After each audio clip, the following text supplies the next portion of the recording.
You're now listening to the Zod and Drea podcast.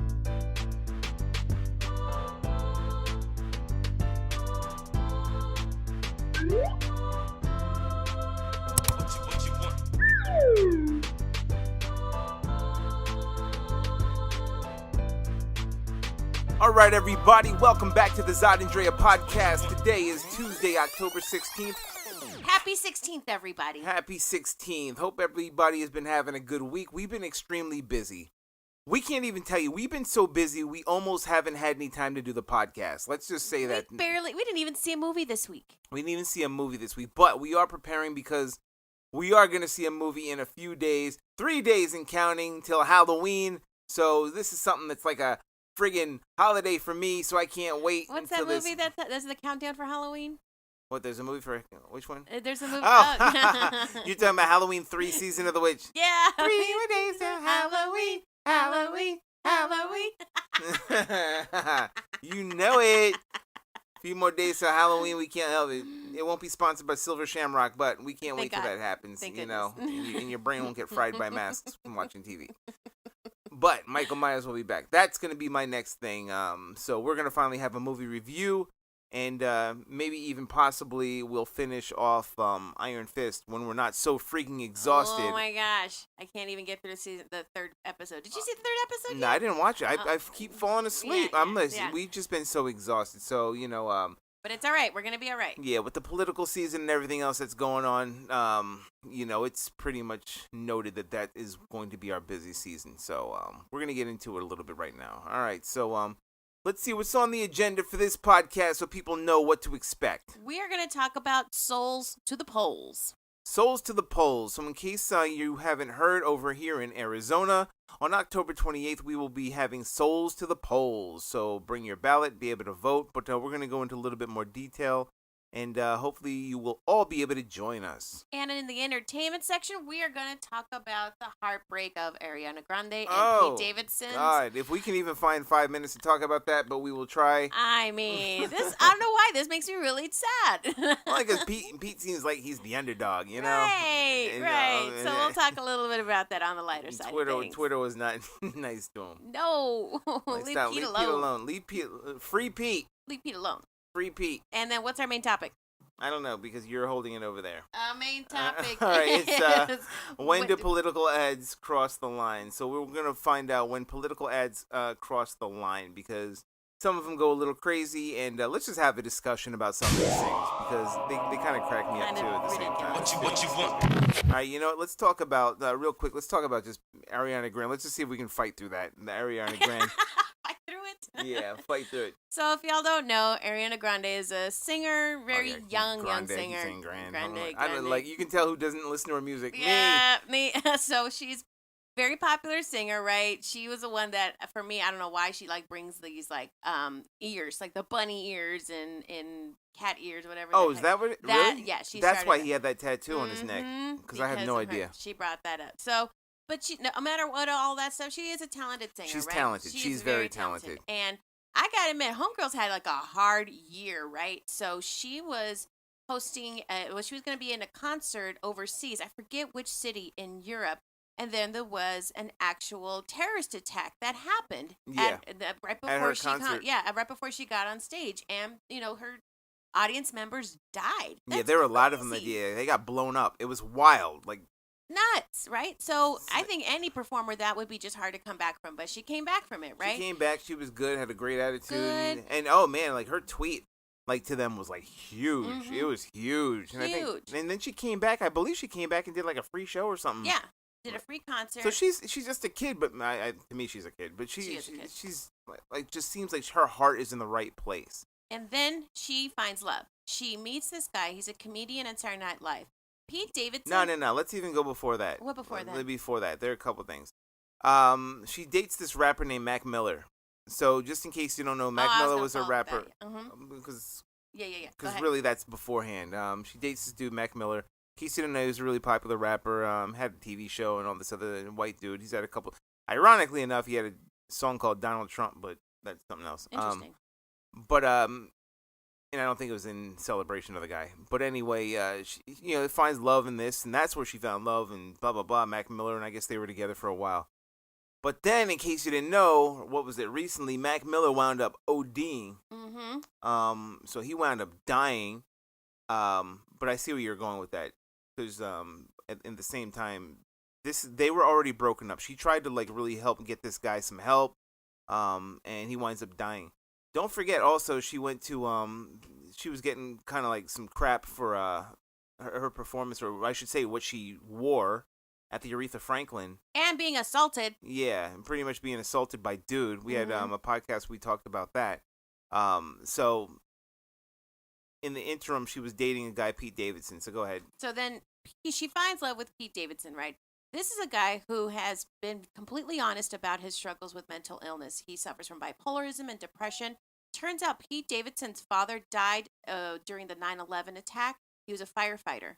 So he lost his dad at a very young age, and he really is frank about that experience and says that, he actually tried to kill himself as a kid, like as a young child at like 11 years old, because he missed his father so much.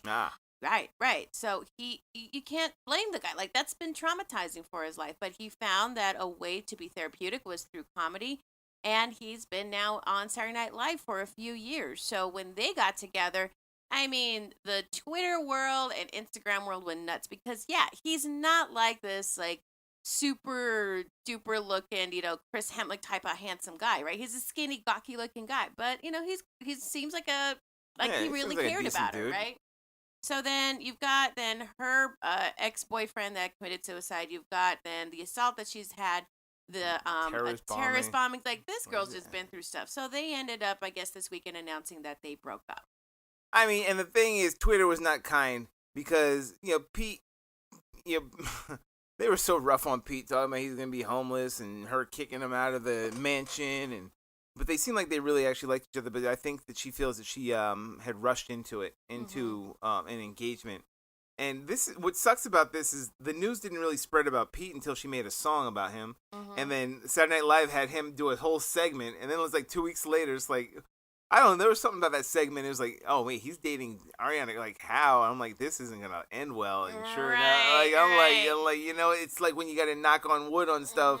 Or you put it out in the universe, it's like, oh boy. So now poor Pete, he's lost his girl, who knows? Maybe it was too much for either of them, but I mean, that's a lot of pressure. It's a lot of pressure, I know you want to put a ring on it real quick because maybe he was excited he got Ariana Grande. I just hope he doesn't go into a depression or anything. Right, and who knows? Maybe this is something that they both can develop and be better people at. So yeah, who knows? Sorry, kids. All right, we actually managed 5 minutes out of that. Wow, yeah, not bad. That. So now let's talk about Souls to the Polls. Okay, tell me, what is this and why should I go? Okay, so Souls to the Polls is going to be an event over here in Arizona. There are 4 locations that are set up. So 4 locations are set up where you'll be able to bring your ballot in. So in case you haven't mailed in your ballot, or you're the type of person who likes to go to the polls and vote because you don't want your I voted sticker, on Sunday, October 28th, there will be 4 polls around the valley that will be open to you that day. This is going to be a big event because there's going to be a party, there's going to be an event, there's going to be different people. There's going to be a whole big celebration in voting.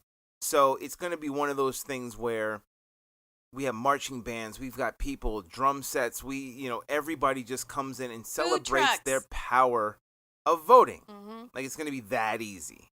And so just so that everyone's aware too, this is like a mobile election station. So you need to bring your identification too. So bring like your ID, your driver's license or your ID, because the county recorder employees will be there. This is like, again, like an actual office that is going to be then mobilized in these 4 locations for the public. This is an exciting thing. It is exciting. And what's going to be so great about it also is the fact that it's going to be unity. It's going to be a unification of all people. So it's not going to just be one set of people. It's going to be a unification of all people. So imagine all of the food from different cultures just coming together, all in celebration of people voting. And there's gonna be mini celebrations also in the other 3 locations. I'm just really excited. I think that I'm gonna just hold off my ballot and I'm just gonna drop it off over there at Burton Bar. And anybody like make sure you don't realize don't think that Burton Bar is an actual bar. Because I swear, like, you know. Have you had people ask you No, that? I just want to make sure that nobody does think that Burton Bar is an actual bar. You know, so it's like, oh, where's Burton Bar? I'm downtown and I don't see it. No, Burton Bar is not an actual bar. So what we're gonna wind up doing is, I don't have the fourth location on me at the moment, but it's gonna be Burton Bar at 1221 North Central Ave. There's going to be a Southeast County Recorders, which is at 222 East Javelina Ave in Mesa, Arizona. There's also Thunderbird Art Center, which is at 1106 East Grovers Ave, Phoenix, Arizona. But there's also going to be one on the west side, which is going to be at Avondale City Hall. So if you want to just Google where Avondale City Hall is, there's going to be four total locations that people will be able to visit. So. Like you said, the big location is the big. So for everyone that's familiar with the Phoenix downtown area, it's the big library that was closed for about a year. Yeah. That is now reopened off of Central and McDowell. So it's right off the light rail. It's right where all of the major downtown locations are. So that's where the big party will be at. Yeah. So make sure you do that. Bring your ballot in and vote your power. But from what I heard is, like, this is also something that kind of, like, has taken off from places that do this in the South, in the East, that they have a souls to the polls. And it's just one of those things where, you know, voting, in case you don't know, voting in certain areas, they just don't take it seriously. And it's not their fault, it's because of the miseducation of, you know, voting and what it does. When you're like, oh, you know, why vote? And it's funny because I hear this from people who've never, ever voted. So they're like, why vote?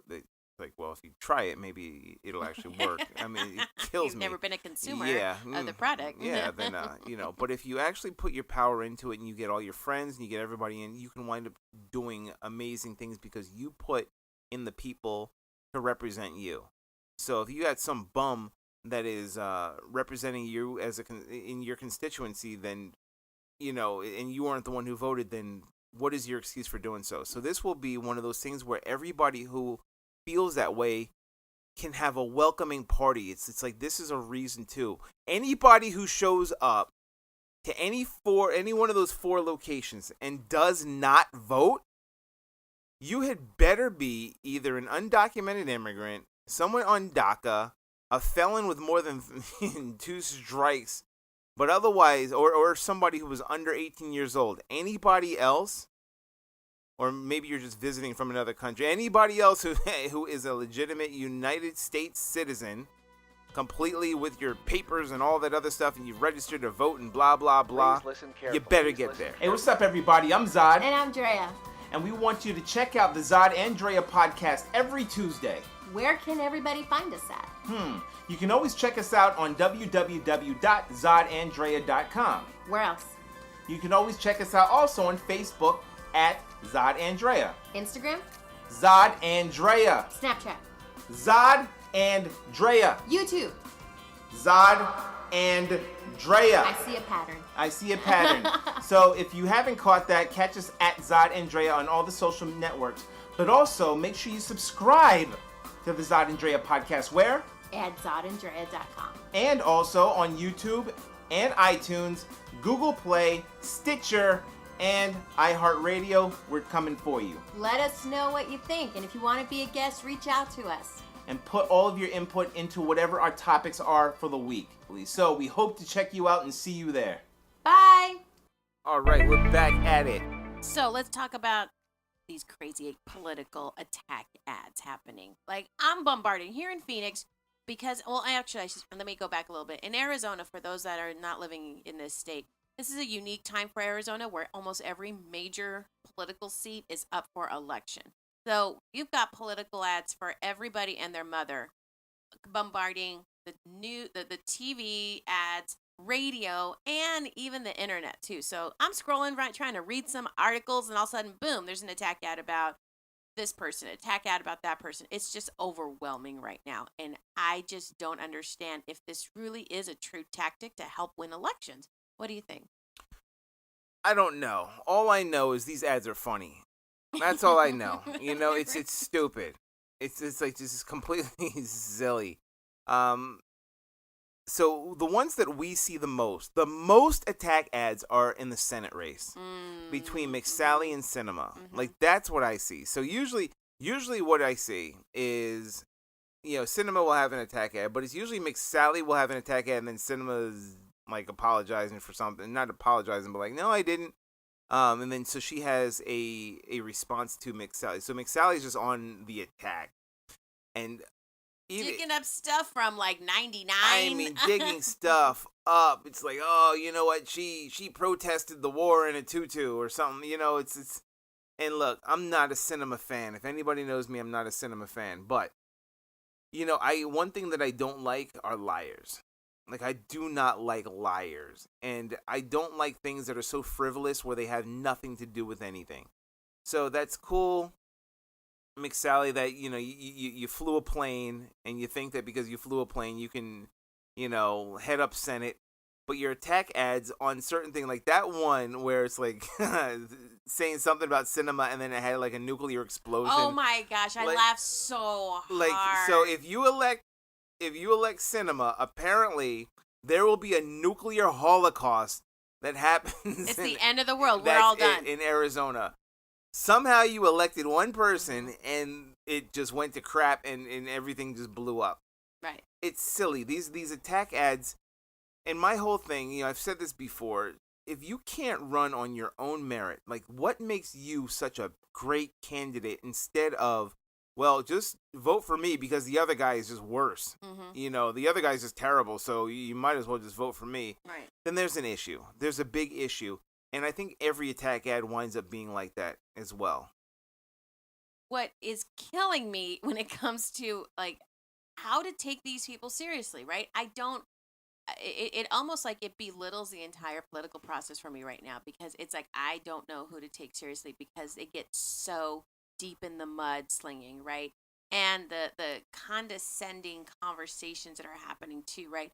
Yeah, McSally, great that you did your service and you fought all these, you know how to fly a fighter jet.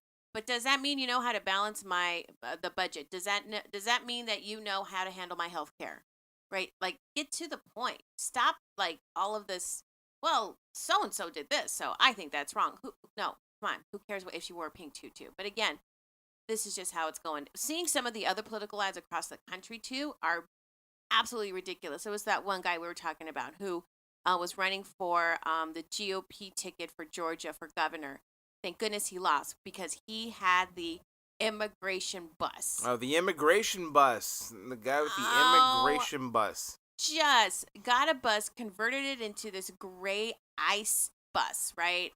To reflect like the ice trucks, I should say, the ice buses that are going around the country and instilling fear into the community. But what he said, like, I mean, it literally had bars and everything else on it, and that he was going to go around and round up illegal immigrants. On the back of the bus, it said, going to Mexico to take you back. Who the hell do you think you are, you asshole? Like, these are what these racists are friggin' doing. Like, this is how he thought he was going to win an election. He thought that these people were so ignorant, which they probably are, but they weren't. The ones that voted for him. Yeah, the ones who voted for him, that they're so ignorant and just stupid and filled with hate that they were going to vote for him for that. Like, he's going to be the hero to clean all of these roaches out and, get rid of them. I mean, come on, people. No. Like, this is what you're going for? If you can't sit there and be like, you know what? I have so many awesome qualities and things that I can bring to the state that I'm going to put an ad like that. Instead, it's like, Martha McSally, she killed people. And who cares? That literally has nothing to do with anything. Unless it's somebody who literally is a dirtbag. Okay? It's like, this person's credibility is awful because, like, I mean, I don't even know what Trump's frigging, what his ads are going to be like against anybody who runs. This guy's the worst. God. He's lied over 5,000 times. I mean, God, even just now, it's with Senator Warren, he's lying. So who knows what his attack ads are going to wind up looking like when he faces whoever is going to friggin' defeat his stupid ass. Oh, and now with everything that happened now with social media during the last the last presidential campaign, it is now being revealed all of these memes, because now memes are a political ad. You've got the memes, you've got all these different ways for social media to get out a message, right? So there was this article that showed all of these memes that were proven that they were created by Russian bots that were spread throughout all the different social media outlets, Facebooks especially. And one of them was so ridiculous. It had a picture of Satan and then a picture of white Jesus, and they were like arm wrestling, right? Mm-hmm. And on the header said, if you vote for Clinton, Satan wins. Just straight up. Straight up. Just straight up. But That's what's gonna happen. That got traction. That got a lot of traction, and people were sharing it. People were putting it on their Facebook page saying, yes, see what happens? You're going to then choose Satan. I mean, it's gotten that bad now. It's funny. It popped up. The 1964 Johnson the LBJ for president ad. That one's the really famous one. Oh, the little girl. yeah. They say that is probably like the first political attack ad, which is funny because it's so subtle compared to now. But and the little girl's like, I forgot what she said. Mommy, I forgot what she said. Something like that. Oh, she's picking up the daisies, whatever. And then the mushroom cloud. Boom. Yeah, boom. Like it's pretty much what's going on with the cinema ad. With the McSally ad. It's like, yeah, you vote for this guy and you're gonna blow up. I mean, at least back then it was more that, yeah, that's actually what could have happened. But nowadays, I mean, they were actually bombing people back then with nuclear explosions. But over here, it's like, if you vote for a senator, then you're going to go to hell. But then that goes back to the point. Are these effective?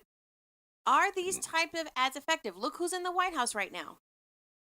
Well, that's also because of the clownage of the United States electoral process. But, nowadays, it's not about whether you win the majority of numbers, except for the Electoral College, which still is somewhat of a secret. But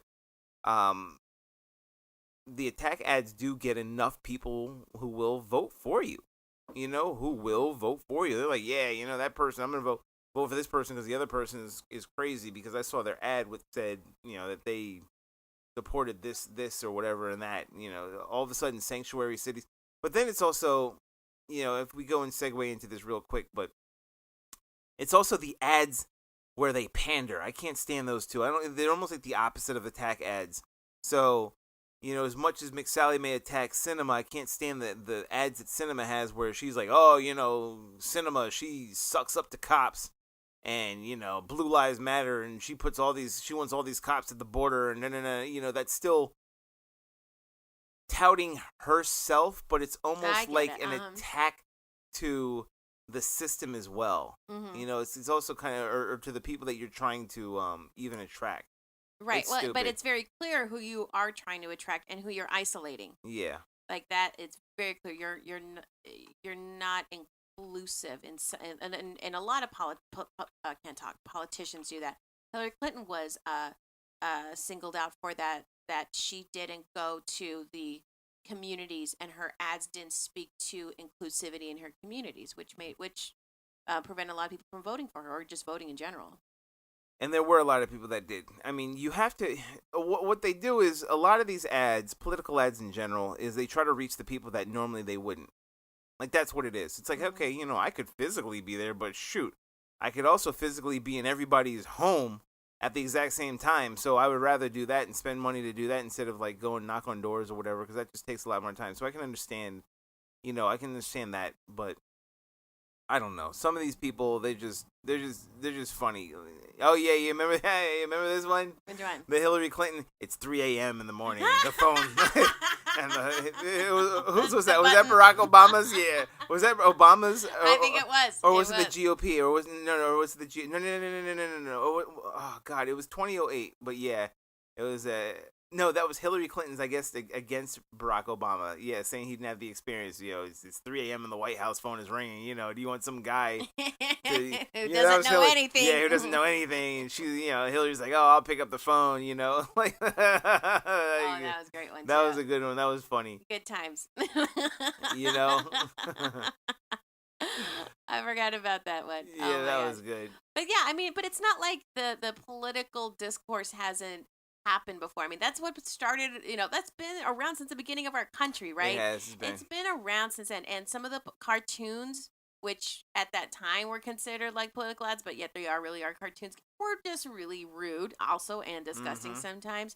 And but there was at least something about it where, because I guess maybe it's where people can be reached, where it just didn't go to a certain extent, or maybe I haven't seen anything that went to a certain extent. I feel like right now things are at an extreme. I mean, they wind up have been, but I mean, it's funny looking at, something as that 3 a.m. It's subtle, but it's not. And it was an attack ad, but it was such a soft. It was like a little jab, It was such a softy. That's it. The subtlety's missing. Like I remember the 2012 one about Mitt Romney that Barack Obama put out, because he said that he was going to cut off funding for a public broadcast, and then he's like, Barack Obama puts out an ad that's like, you're going to kill Big Bird, pretty much. Like Mitt Romney's it's like, boom, you're gonna kill Big Bird. Mitt Romney, you vote for Mitt Romney, he's gonna kill Big Bird. Like that was that was clever, because you can relate to Big Bird even as an adult because you were a kid. And it's like, what? He's gonna do what? It's like that was funny. I thought that was funny. Yeah, but see, look how it tapped into your psyche. It wasn't like you're gonna die. It was like, these people are like, you're gonna die. Like these immigrants are gonna come and they're gonna fucking burn your house and like, come on, take your house, take your family, and take all your money and your jobs. Like that's a different type of tactic, right? How will you be white again? And what it speaks to, and I guess to me, it's like it's just gone to such an extreme where I just turn it off. And it's going to get worse, especially in the next few weeks here in Arizona. It's going to get disgusting. And I don't know. It's like, does it get to the point, like, is it on purpose where you get to the point where you don't even want to vote? And is that what some of these, the result of some of these ads are, is that you just get so bombarded and frustrated that you don't even show up? And are they relying on that? Some people do. I mean, there's some people who just get frustrated, like, you know what? And they wind up seeing, if you see one attack ad from one side, and then you see an attack ad from another side, it might just be like, they're all the same. They're all just fighting in the same space. And maybe it does work where it's, here's an attack ad for one person, but they don't attack you on the second side. It's almost like with the David Garcia right now. But does that work? Because Doug Ducey's attacking him. He's not attacking back. If more people wind up looking at the attack ad and just seeing more negatives on the one guy, it might wind up being a negative for David. But he doesn't, I think he just, like in that case, I think he just needs to put more ads out, period. But, those negative ads are having an impact, especially with some groups. I was talking to a group of Generation Zers, all you youngins, the other day, and they were all really familiar with the negative ads of who's running for governor, who's running for senator, because those are the things that stick in their minds, are those people that are running those ads, and they weren't familiar with who the opponent was, and that was eye-opening to see, like, those political ads are actually working. So I mean, the political ads could work in a certain, but to me, I guess maybe as a certain age, because the young people don't vote, the older people vote. So depending on how political ads, work, you're also going towards your audience. True. What's that end result? Is it going to motivate people to vote or not? Is it going to motivate them to vote because, this person's crazy. They want to blow up Phoenix and Arizona with a nuclear bomb, or, she wears a tutu. Ooh, she's so dangerous because she got a tutu on. She actually protested war. It's like, how dare you? You're so un-American that you actually protested. I mean, I think most people don't want war. Even veterans probably don't want war. So yeah, I'm just saying, I'm not voting. I'm not for one over the other that much, I should say. But like, some of these political ads are just absolutely ridiculous, and I don't know if it translates into the votes that we want. So we'll see. Anyway, sorry for the laid back. I'm exhausted. We are exhausted. So if I'm not all energetic the way that I usually am, my bad. Hopefully you'll get more out of me after November 6th. Out of everybody after November 6th. I think everyone's I swear, kind I'm like of falling asleep behind the mic. It's crazy. But anyway, you know what to do, people. Make sure you check us out at ZodAndrea.com, as well as Zod Andrea at all of our beautiful social media that we try to post up whenever we can, but sometimes we can't because we're busy. We're kind of busy. But anyways, again, it's always an invite to everybody to, if you want to be part of this conversation, you want to join in, you want to join us via on what? They can call in, they can come in as a guest. Let's do that. open doors all the time. And now we do have accessibility for people to phone in and have discussions. So we will be open to everybody around the world. So just hit us up on ZodAndDrea.com. Let us know if you want to be a guest. All right? Take it easy.